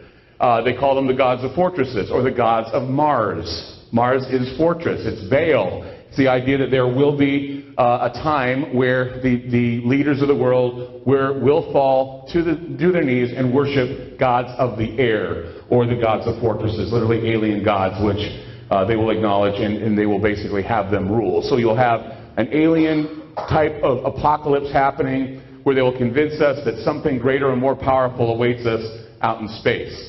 According to the biblical scholar David Flynn, the god of fortresses is the god from Mars, the warlike extraterrestrial god. The Hebrew word for the god of fortresses is Alo-Moazim. In Hebrew, the root word for fortress is Mahoz, and that means the place of strength or stronghold. The Antichrist in the Bible also pays tribute to the god of Mars, the god of space, time, and sky, and that's Baal. What I find interesting is when Barack Obama spoke in Egypt, he spoke in Cairo. Cairo is actually, the meaning of the word Cairo is city of Mars. So he spoke in the city of Mars, and he declared that he was part of a prophecy that had been depicted. We've talked about that on other shows too, and they're available out there. I have to revert back to some of my other shows because we've talked about this before. Besides the already established connection with Baal, full name is Baal-Azor, Lord of the Fortresses, there is a curious parallel between the Alo-Moazim and Melkart. He was worshipped in the island kingdom of Tyr. This god was supposedly brought to the island by Astarte after he had fallen from the heavens. He is literally the king who fell from the stars. Quetzalcoatl, the Mayan beliefs in Quetzalcoatl, all the gods are the dragon gods that have fallen from the stars. They are claiming, even many Indian tribes are claiming, that these gods shall return from the stars, and when they do, we'll fall down and worship them. It is apparent that in the case of the leader spoken of, the anti-Christian figure, or what is known as the Baal figure, that will not only acknowledge aliens or the minions of the alien god of fortresses, he will also control their activities. He will be their emissary. He'll speak on behalf of these beings. He will say, I have control of these beings. I know what they're thinking. I know what they're saying. This is similar to what Arthur Clarke wrote about in the Childhood Zen books. They had a person who spoke on behalf of the alien overseers, and he basically said their will, or interpreted for them what the people needed to hear, kind of like a spokesman or a prophet who speaks to the aliens. The acceptance of the space gods is now manifesting in the Catholic Church, as I pointed out. This is a major development in the process of alien disclosure and acceptance. It is part of the revelation of the method and the predicted outcome that was given to us through years of science fiction programming and what they said in Time magazine, that the Protestant faith and the Catholic faith would eventually embrace aliens and say they exist and that they're part of God's plan. A lot of religions are fighting it, but eventually they will embrace it as well. It's all part of the UFO alien apocalypse. If you're a fan of the television show V, there is a distinct pattern that is demonstrating an eerie parallel to reality. The Catholic Church came out and said that they are all for aliens, that they are a part of God's plan. But what's interesting is in the TV show V, the aliens appear from out of nowhere. The face or spokesperson of the alien group is named Anna. She speaks with a soft voice like a mother to the inhabitants of Earth. There's a segment where two priests are talking about the arrival of the visitors, and with an almost word-for-word statement comparable to what the Catholic Church has said about alien life, the priest said, if God is an infinite being, then he should not be limited to this creation. The V are a godsend. The V are anointed and blessed by God. That was given in the show. It was given by the Catholic Church. God created aliens. We should be happy with them as well and accept them as God's children. Jack Jennings, who happens to be a Presbyterian chaplain at the Montana State University, argues that contact with other forms of intelligent life could turn out to be the most exciting story of the ages. Jennings says that if extraterrestrial life forms prove able to reach us, we might need to differentiate between the great God of the universe and the God of Abraham and Moses, who might have been simply a spaceman who became a tribal deity. More or less a cargo god. He came from another planet, was dropped off by a spaceship, and people worshipped him as a god. In the TV show V, we take a look at how the aliens are fully accepted by the government. They're given full diplomatic benefits. They work with the President of the United States to establish a full cooperative agreement to help the environment, set up universal health care, and distribute vitamin shots in order to restore and rebuild human immune systems. Does that sound familiar? Yes, it does, because it's happening now. The pattern is reinforcing the utopian aspect of alien strongholds and unity. It is either a brilliant satire or predictive programming written to indicate that aliens are among us, they're providing us with flu vaccines, and they're here to change our medical and the way we live.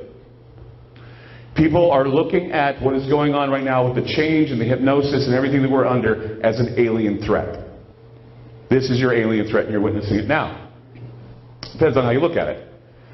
Everyone is awaiting the final word from the government as to whether or not aliens are real and why there's so much secrecy on the matter. There is no cover-up. Aliens are here. It's obvious because we're seeing all the reports that things are going wrong and going down, and we're witnessing the blight around us and how everything seems to be falling apart. It is well known that whenever aliens show up on the scene, things go wrong. Always. You take a look at history. What? Why? Well, let me. Because what they are is they don't belong here. That's why they're called aliens. Okay? And when they come down, if you take a look at every time there's been some sort of a mass event where allegedly some intervention has happened, man has either evolved in a good way or he's evolved in a chaotic manner. I don't know. I don't have to go any further than Adam and Eve in the Garden of Eden. Can you please come up to the microphone, please? We're broadcasting on the radio. So if you come up to the microphone and talk, that'd be great. Would you please come to the microphone? I got it. There you go. I can't see you. I'm in a light here. So, okay. Thank you. So you're saying alien evolution is chaotic? Yes. Okay. We're chaotic because we're aliens. Think about it. Okay. The human body, we were created, and we became chaotic because we took advice from an alien. So you're saying that we evolved from alien evolution? Yes. Okay, I can agree with that. Thank you. Thank you very much. Give him a hand. Thank you. Thank you. Yes, we are the aliens. We're all aliens. Think about it. We don't really belong on this planet. We get sunburn. Some of the food we eat makes us sick. Our environment is killing us. It's toxic. So we've been brought here, or we have been engineered here by a group of people that basically have put us in their pantry and they're ready to come back and take us away. We have fallen on our knees and we've worshipped them. We've killed for them. We kill for them now. We drop blood for them. We do movies about them. We talk about them. We wait their return. And we're hoping they're here to save us because that is our instinct. We've always wanted to find a peace with God because God is always angry at us. Go ahead. I was thinking if a television show is being made like V or a movie with predictive programming in it, would it be the chances of this being a show, being a movie, be more a higher chance of being made because someone's going to want to put the money together, or the studio is going to buy the script and have it be made versus an ordinary TV show about more mundane. Well, let's talk about this. Okay, it used to be. Now remember how alien TV shows used to be, like Star Trek. My Favorite Martian. Let's look at My Favorite Martian. Okay, or My Mother's an Alien. Or these really funny, spoopy shows about aliens and Martians and moving in next door to the aliens next door, right? Completely silly, completely stupid. What happens is it went from the stupid and the insipid or the flat-out crazy to the possibility that, yes, an alien can move in next door to you with alienation, to, yes, District 9, we have aliens kept somewhere in a secluded place in South Africa. Or, yes, the event that's coming to NBC where, yes, we have aliens in some stronghold in Alaska. It doesn't become a spoof or a farce anymore. It becomes, oh my God, they're trying to tell us something. That's what predictive program is. It's not the idea that, oh, this is silly. No, the hot girl in the nice negligee can't blink her eyes and make me a soup and salad and send me on my way. No. A woman can't twitch her nose and make her mother-in-law go away. No, that's how we have evolved. We've gone now from shows that have been spoofs about the paranormal and shows that are spoofs about all this stuff to, hey, there's some really intelligent psychological things going on here. Possibilities based on pseudoscience, but science that has not been discovered yet that eventually is discovered. But would you consider that there is money involved in simply making a TV show or a movie that's going to generate money so we bring in some sort of conspiracy to the events that are in the news? It's going to be out in the theaters more so than just like driving as Daisy. Exactly. And that's why we're seeing, in fact, thank you for that. Give him a hand. No. The truth is that we don't need alien disclosure because our pocketbooks say that we believe. Science fiction makes for the most money that goes out in most movies. You make a science fiction or horror movie, you're there. Why? Because in horror films, that's how we deal with death. With science fiction films, that's how we deal with religion. God's asleep at the wheel right now. We feel better if we see Star Wars because it reminds us that there is a force that unites us and penetrates us and binds the galaxy together. Okay? We're more into Edward than we are into Jesus. Edward and his little girlfriend and how he keeps from biting her neck because he wants to be good.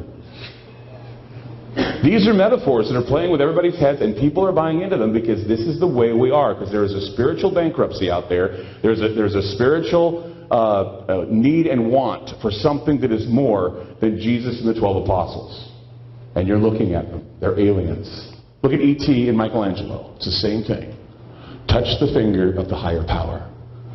It's like touching the monolith again that I talked about on my show the other night. It's the idea of touching the monolith and evolving.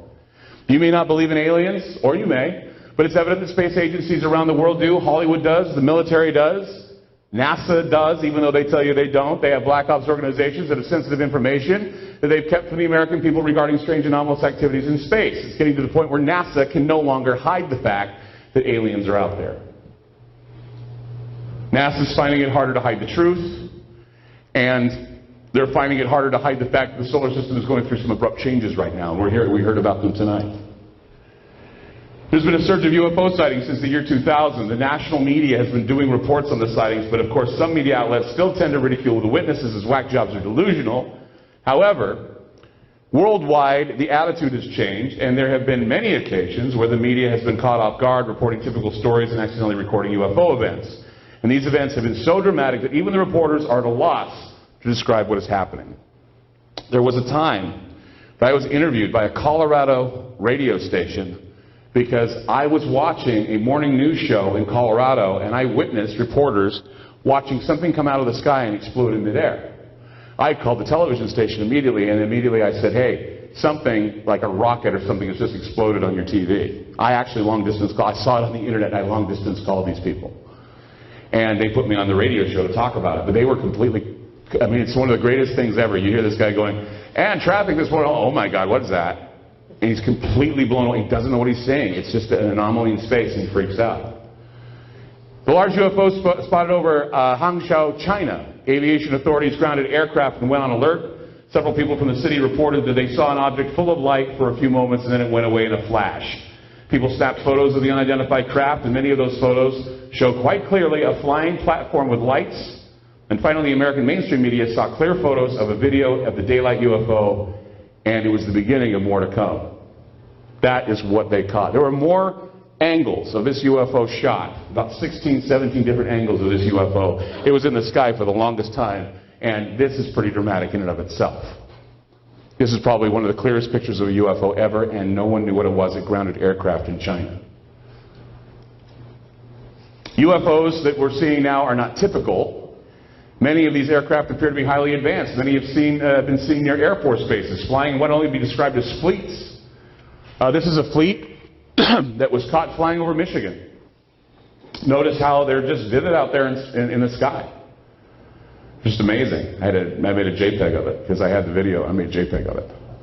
As you can see, they don't appear to be, you know exactly what they are. They're discs in the sky flying overhead. Here's a flying triangle taken over Hood River. This was sent to me by a Ground Zero listener who was over Hood and saw it. In fact, Bill Coons, who's doing the camera upstairs, he's got a flying triangle online that you can see they took up at Mount Adams. I wanted to get that, but I couldn't get the resolution to work, but I wanted to show people that one too. This is a shot taken by Ground Zero listener named Robert Jefferson of the Portland Safeway store on 39th and Powell. Notice there are two suns in the sunset. There's one sun to the left and a bright light coming down near the West Hills. And there it is. What was it? Don't know. But he has it hanging up in his office at the Safeway on 39th and Powell. It's crazy. He called me into his office and showed it to me. I had to get a picture of it, so he sent it to me. This is a shot of a flying triangle near Mount Tabor. Someone had sent me that because I had said I'd seen a flying triangle as I was going into the offices of Max 910 back when I worked there. And the guy told me, he says, well, I saw a flying triangle over there near Mount Tabor. And he took a shot of it. Could be a plane, but it's pretty interesting.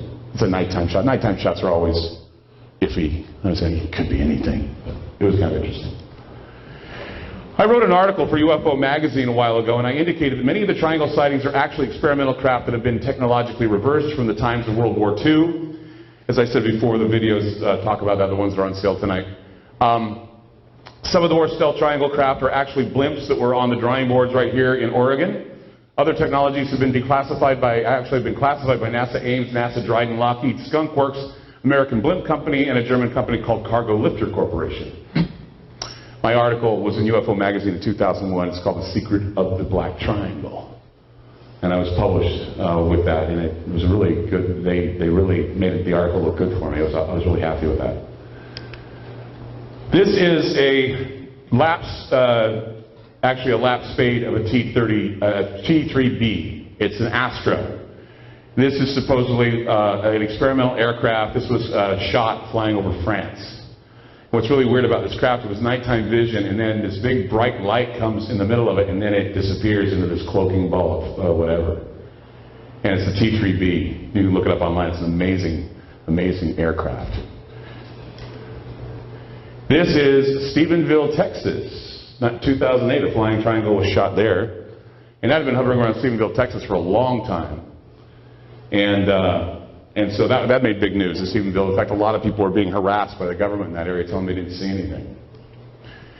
Here's a classic orb UFO shot. This is at Southwest Corbett in Portland, Oregon, near my old home where I used to live. The UFO was shot by a neighbor who claimed she saw the orb hover near the Ross Island Bridge. The brightest light above is the moon. That is the orb below. It's a huge orb in the sky. But none of this compares to what I'm about to show you. So what we're going to do is we're going to bring down the PowerPoint. We're going to show you some footage right now. We're going to start that up. This is the footage that I promised everybody tonight, and I'm going to tell you that it's some remarkable stuff. We went to great lengths to get you this footage. And the most dramatic footage of all you're going to see tonight, and it blew me away, and it'll blow you away too. So, without further ado, let's bring up the UFO footage and watch it. There is audio with this too, right? Or no?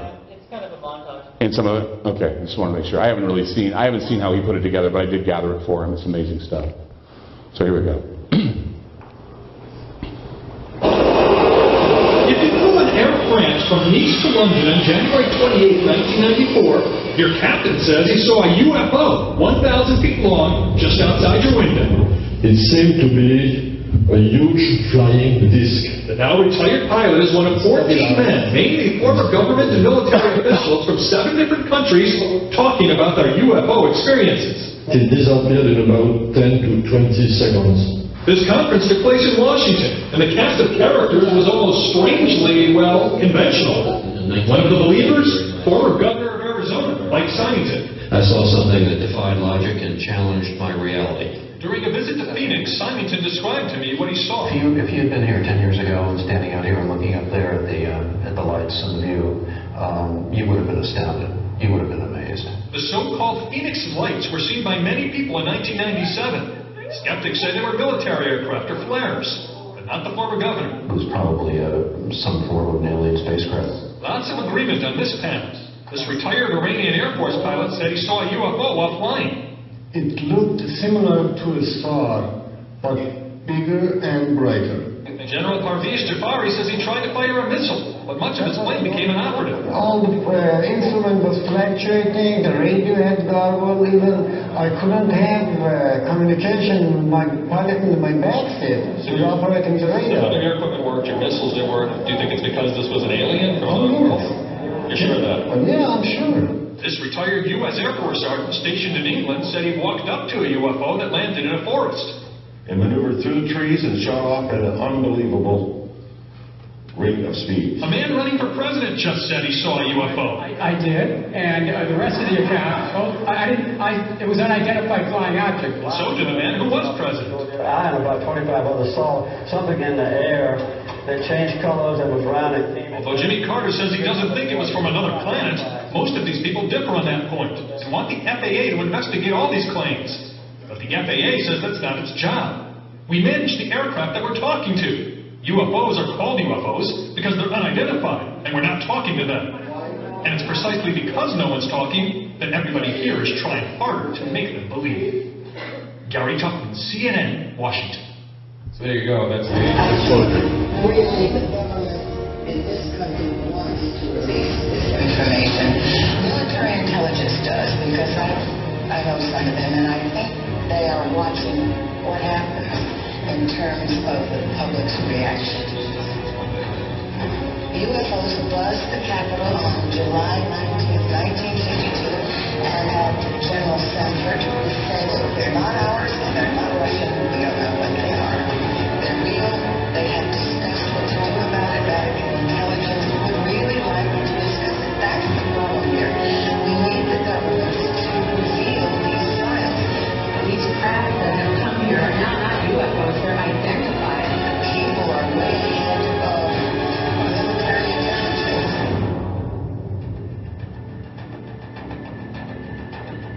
Disclosure is very close, and the American people need to prepare themselves very soon for an announcement from our government that there is, in fact, extraterrestrial presence engaging this planet and the human race.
news broadcast. This is the footage that's scary.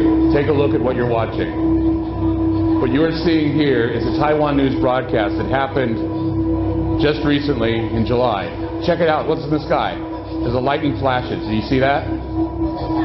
Watch. A huge flying triangle, flying pyramid appears in the sky during the lightning storm. We can slow it down to show you.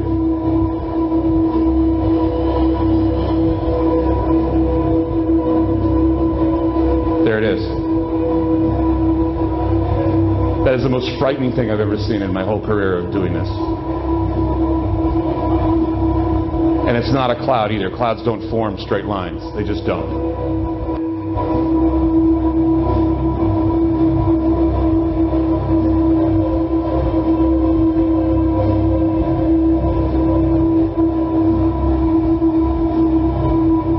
This is from a Taiwan news broadcast just 3 days after the UFO over China.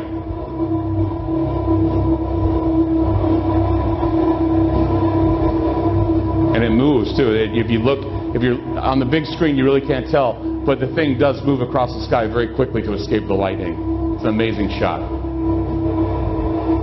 It's like something out of Steven Spielberg. It's War of the Worlds. They came in lightning. It was just imagine. Now, take a look. This is what was filmed in Russia in December of 2009, and I talked about this on my show. This is an amazing shot of a huge pyramid-like craft over the Kremlin.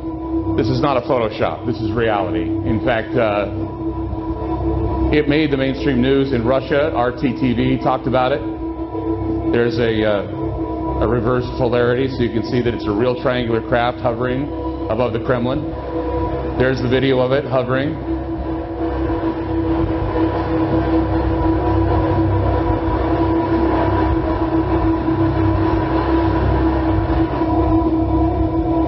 This is inside a car during the night. A bunch of guys saw it and said, we want to get close to it. So they drove up to it, and there it is. You notice that it does have edges. You can see it has texture, and it's there in the sky hovering above the Kremlin. This is not cover up. This is not fake. This is not Photoshop. This was reported in the mainstream news. A huge pyramidic craft flying over the Kremlin and hovering above the Kremlin in Russia.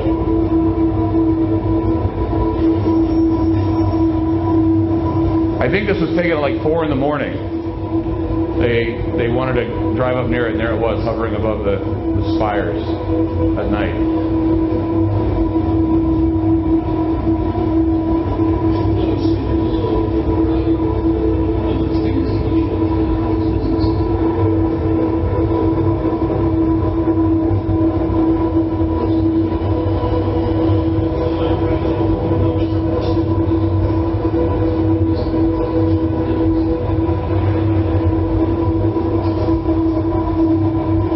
Look at that. It has shape, it has form, it's right there. And they're right up to it, they're right close to it, and they're taking their video of it.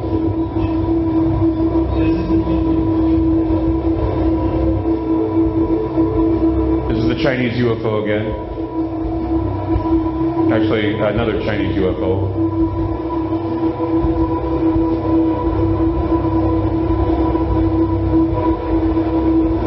This one has another pyramid, and it has a probe going around it, if you notice.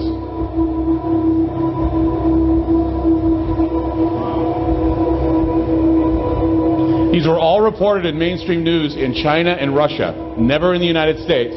They were reported in China and Russia. And the Taiwan footage was reported in Taiwan as well in the mainstream news, showing that these craft are arriving in these areas.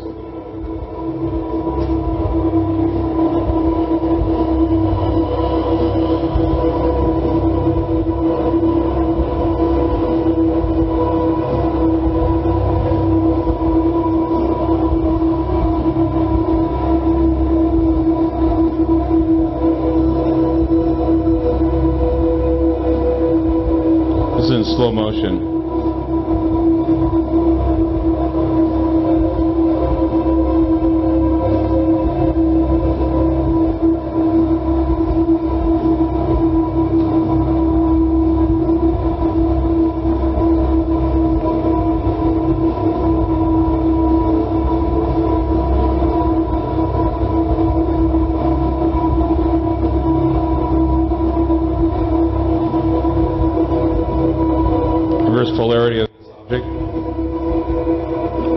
shows the different lines and characteristics. Tucson, new attendant, one woman's out of this world hobby tonight, tracking UFOs from her apartment, and she's using the Tucson city cameras at night in her search for aliens. Danielle Tedesco spent a night with her to see what she could find, and the results tonight only on 4. Yeah, I see one over there, or an aircraft over there. Sheila Martin steps outside on her porch at least a dozen times a night looking for UFOs. Because I'm always thinking about, I guess, UFO hunting. But she spends most of her time hunting indoors, using the city cameras to zoom in on the skies. But I just like to scan the horizon. There's a lot of weird lights over Tucson. I know a lot of what I have is definitely not normal. She spots one, a light orb that seems to be rotating. She says this is one she sees a lot. She'll then shoot the screen and post the video of her evidence on YouTube for username Sheila Aliens. I've always been interested in like everything paranormal. I'm not too sure what got me sparked in like aliens and UFOs recently, but in the past couple years I've really gotten into that for some reason. So what did the engineers who set up these cameras think about it all? I think it's great that someone's using them, for what purpose is, up to them. It's great that people are utilizing them. Michael Hicks with the Department of Transportation says the cameras were originally installed to find flooding cars on Stone Avenue. Now he says they're for residents to track progress on downtown development. They're used quite a bit. It zooms in, it's like a really good camera. While Martin plans to save up for better night vision equipment, she says she'll continue to use the city cams every night, looking for something extraterrestrial right here in Tucson. I just hope that they don't take it down once word gets out and people start like hunting UFOs with it, With Balance News in Tucson, Danielle Tedesco, News 4. This was posted just a few days ago, and we found this by accident as we were doing our research. I had to get Michael to scramble to get this. This is amazing night footage of a UFO over Tucson, Arizona, just days ago.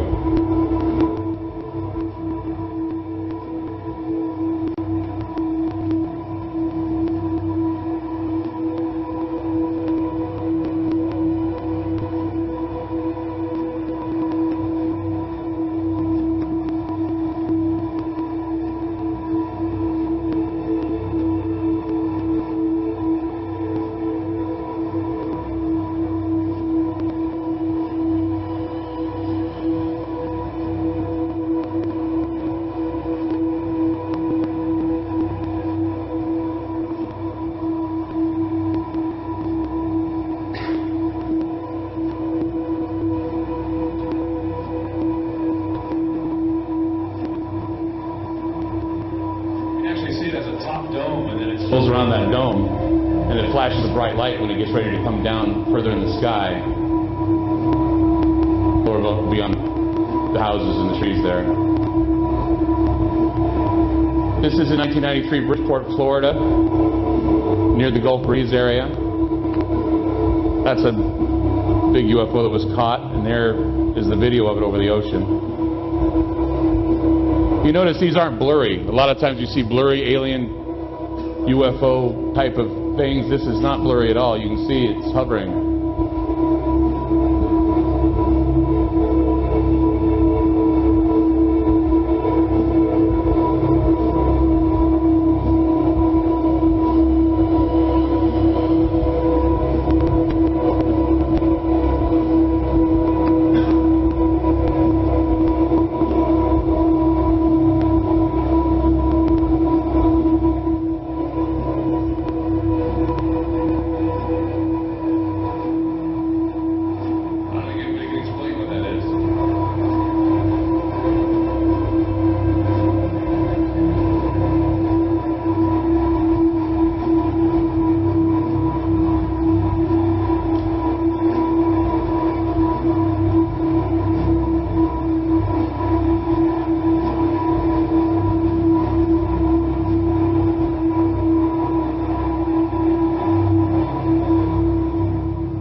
scaring me, actually. I've never seen nothing like that before, any kind of structure on it. I thought maybe it might be a military craft, but after a while, I started thinking, possibly it was some kind of alien probe.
Switch over to my computer now, please. Thank you.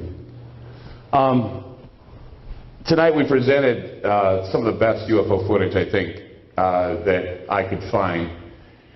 The Taiwan UFO footage is just frightening. The UFO footage over Russia, the UFO footage over China, the Chinese UFO, all that is just breathtaking.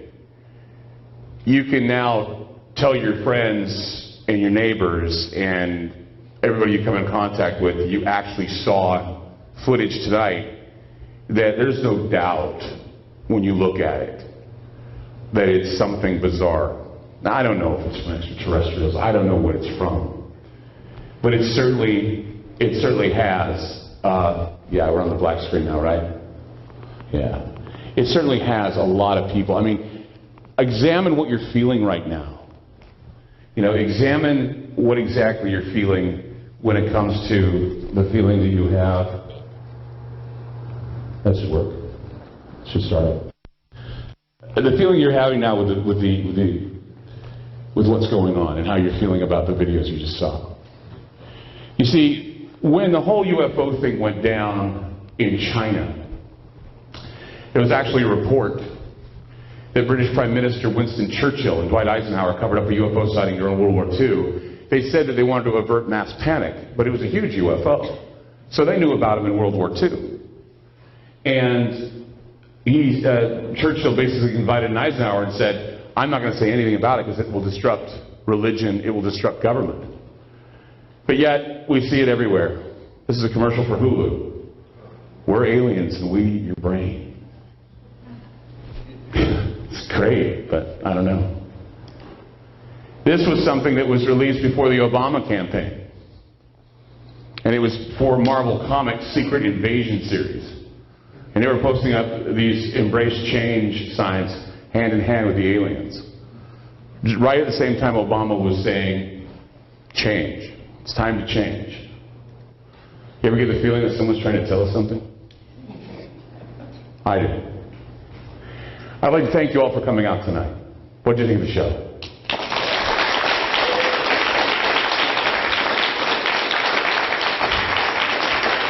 I want to remind you all that the next show that we're going to do is called The Psychology of 9/11.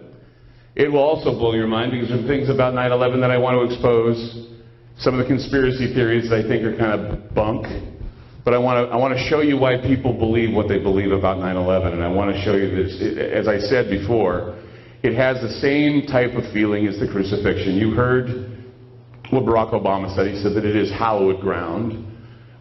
Are we turning it into a religious experience? Are we turning it into something else? This is all about predictive programming. It's all about neurolinguistic programming, getting you to believe in something that really isn't true. I don't know if aliens exist, but I do know that I have faith that something else out there exists. And if it's something out there, that it's extraterrestrial, because it's not on this planet.